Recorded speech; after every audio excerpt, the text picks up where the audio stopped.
யாரும் பிற சகோதரனுக்கு உதவி செய்வதிலிருந்து விலகவே முடியாது இந்த தீனில். ரசூலுல்லாஹி ஸல்லல்லாஹு அலைஹி வஸல்லம் சொன்னார்கள், அழகிய ஹதீஸ், உன்சுர் அகாக ஸாலிமன் அவ் மظلومன். உன் சகோதரன் அநீதம் செய்யப்பட்டவனாக இருந்தாலும் அநீதம் செய்பவனாக இருந்தாலும் உதவி செய்.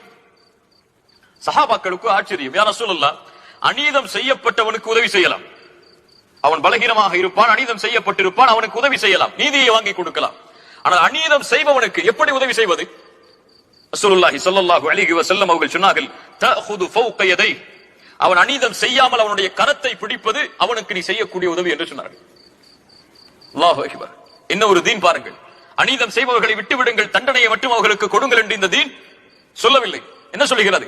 அநீதம் செய்யப்பட்டவனுக்கு எப்படி நீ உதவி செய்கிறாயோ அதை விட அது போலவே அநீதம் யார் செய்கிறானோ அவனை அநீதம் செய்ய விடாமல் தடுப்பதும் உன் கடமை.